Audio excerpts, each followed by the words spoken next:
अस्सलाम वालेकुम दोस्तों, मैं हूं रिजवान और आज हम बनाएंगे ऑरेंज मार्मलेड या ऑरेंज जैम, कुछ भी आप इसको कह सकते हैं। और बहुत आसान और बहुत मज़ेदार बनेगा।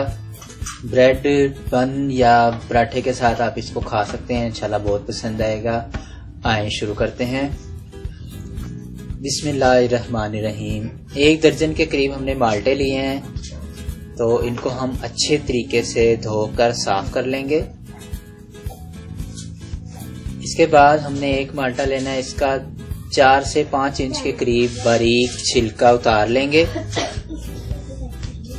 हम क्योंकि जूस भी इस्तेमाल कर रहे हैं, अक्सर लोग जो है सिर्फ छिलकों से ही बना लेते हैं, जूस का इस्तेमाल नहीं करते, तो उसमें छिलके ज़्यादा डालने होते हैं। लेकिन हम छिलके थोड़े डालेंगे क्योंकि हमने जूस को भी इस्तेमाल करना है, हमने जूस का जो है मार्मलेड तैयार करना है। बस ये 2 हमारे पीस काफ़ी होंगे।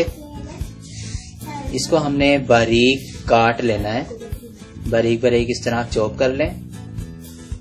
बस हमारा कटने के बाद ये आधा पौना चम्मच के करीब हमारे छिलके काफ़ी होंगे। और इसके बाद हम अपने माल्टों को काटेंगे और इसका हमने तकरीबन जूस लेना है। 1 गिलास के करीब हमें जूस चाहिए होगा। आप किसी भी मशीन की मदद से इसका जूस बना सकते हैं। मशीन ना हो तो अपना पुराना ये देसी तरीका आजमाएं जो हम कर रहे हैं। और हम इसका जूस निकालेंगे। तकरीबन 1 गिलास के करीब हमारा ये जूस तैयार हुआ है और इसमें हम मोटी छलनी की मदद से इसके ये बीज जो है वो निकाल देंगे।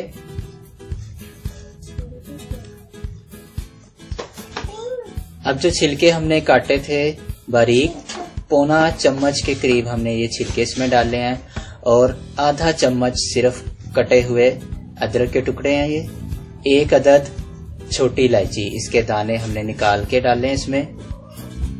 1 चुटकी टाटरी, ये खराब होने से बचाती है। अगर ये ना मिले तो आप 1 चम्मच नींबू का जूस भी डाल सकते हैं। 1 कप चीनी शामिल करेंगे। बाद में अगर हमें कम लगा तो हम और डाल लेंगे, वैसे 1 कप से ज्यादा ही डलेगी। अब 1 कपड़ा लेंगे और इसमें हमारे जो ये माल्टे के छिलके हैं, इसमें अभी हमारा काफी जो है सामान लगा हुआ है जूस वाला, तो इसको हम बिल्कुल ज़ाया नहीं करेंगे। इसके हम बीज जो है वो अलग कर देते हैं, क्योंकि जब ये बॉयल होगा तो इसमें से काफ़ी अभी हमारा मज़ीद जूस निकल सकता है। तो इस तरह हम इसका जो 1 चम्मच की मदद से ये सारा गूदा उतार लेंगे।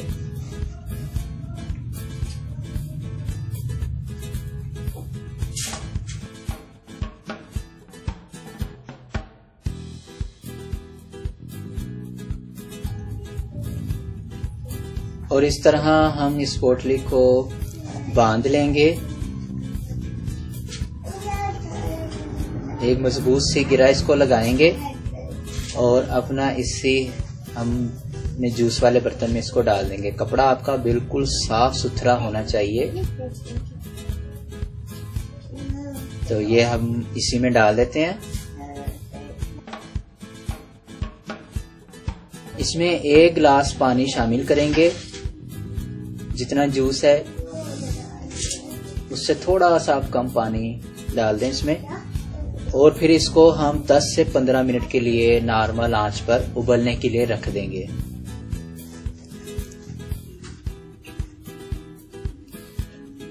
और इस दरमियान में हम इसमें चम्मच चलाते रहेंगे और जो हमारी पोटली है इसको हम हल्का हल्का दबाते रहेंगे ताकि इसमें से हमारा जूस जो है वो बाहर आ जाए। और इसको उबलने देंगे। 10-12 मिनट हमें हो चुके हैं, तो अब हम इस पोटली को जो है निकाल लेंगे और इसको हम इस तरह दबाकर इसका सारा जूस जो है निकालने की कोशिश करेंगे, जितना भी निकाल पाएं। अब एक कटोरी में 1/4 कप पानी लेंगे। इसमें 1 से 1.5 चम्मच जो है हम कॉर्नफ्लोर शामिल करेंगे। इससे इसका जायका भी बहुत अच्छा आता है और हमें घरेलू लेवल पे इसको जमाने में भी बहुत आसानी हो जाती है। इसको अच्छी तरह मिक्स करेंगे और अपना इस जूस में डाल देंगे जो हमारा जैम तैयार हो रहा है। इसको मिक्स करेंगे अच्छे तरीके से और इसको मज़ीद 10 से 15 मिनट हम पकाएंगे। ये हमारा गाढ़ा भी हो जाएगा। 10-12 मिनट हमें हो चुके हैं और अब हमने इसको यहाँ पर चेक करना है। इसको हम चखेंगे, अगर हमें मीठा कम लगा तो हम इसमें डाल लेंगे और मज़ीद 1-2 मिनट पकाएंगे। अगर आपको इसमें छिलकों की वजह से कड़वाहटपन महसूस हो तो भी आप चीनी डालें, क्योंकि जैम जो है वो बहुत ज़्यादा मीठा होता है। फिर इसको चूल्हे से उतार लेंगे और इसको हम थोड़ा सा ठंडा करेंगे। फिर इसको हम एक शीशे के बर्तन में निकाल लेंगे और तकरीबन 2 से 3 घंटे के लिए हम इसे छोड़ देंगे, तो हमारा ये बहुत अच्छे तरीके से तैयार हो जाएगा। अगर आप इसे किसी शीशे के जार वगैरह में डालना महफूज करना चाहते हैं तो शीशे के जार को आप अच्छे तरीके से गर्म पानी से धोएं और फिर उसको खुश्क करें, सुखा लें अच्छी तरह। फिर उसमें आप ये जैम अपना डाल दें। करीब हमें 3 घंटे हो चुके हैं और अब हम इसको एक ब्रेड पे लगाकर चेक करते हैं कि हमारा अच्छे तरीके से तैयार हुआ है।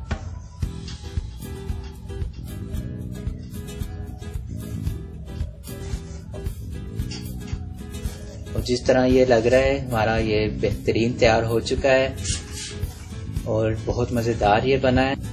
आप ज़रूर इसको ट्राई करें, पसंद आए तो हमारी वीडियो को लाइक और शेयर करें और दुआओं में याद रखिएगा। अल्लाह हाफिज़।